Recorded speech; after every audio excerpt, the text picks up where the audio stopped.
dans notre message.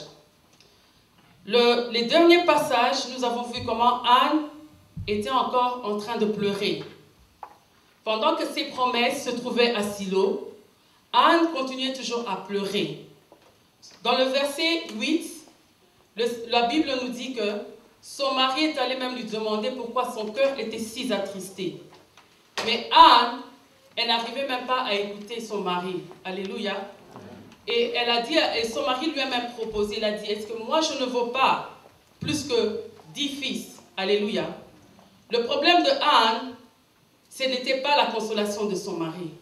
Le problème de Anne, c'était cette stérilité dont elle a vécu avec laquelle elle a vécu pendant longtemps. Et elle cherchait la solution de ça. Dans notre vie, nous avons des projets, nous avons des idées, nous avons des choses que le Seigneur nous a données. Et il est difficile pour nous que nous essayons de changer nos idées, nos méthodes, parce qu'on nous a proposé quelque chose. Alléluia. Elle a commencé à changer sa façon de voir les choses. Anne a commencé à changer son monde de vie. Elle devait commencer à quitter ses refuges. Elle devait maintenant commencer à aller là où Dieu voulait qu'elle aille. Alors là, Anne, elle s'est levée. Ma Bible me dit, au verset 9, que Anne, elle s'est levée. Elle s'est levée pour une nouvelle destinée. Elle s'est levée pour quitter l'Égypte. Elle s'est levée pour quitter le désert. Elle s'est levée pour marcher vers Canaan. Même s'il y a encore des montagnes devant elle, mais elle s'était décidée que quand je marche, je vais arriver à Canaan et je vais voir Samuel. Alors Anne, tu as une décision prête. Tu as une décision prête de ta vie pour recevoir les choses que tu as demandées au Seigneur. Mais il y a une chose seulement que tu dois faire. Tu dois changer tes pensées et tu dois te lever. Avant, c'est Dieu qui l'a cherché.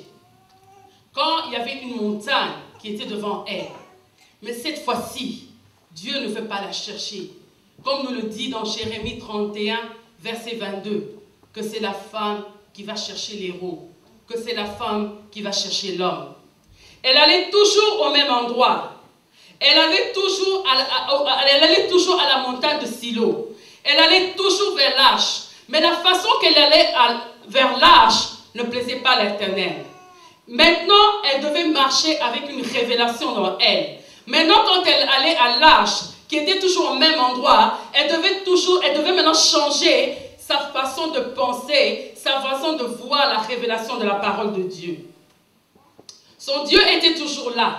Son Dieu n'avait pas bougé. Mais c'était elle qui n'était pas venue avec la révélation de la parole de Dieu. Dites Amen.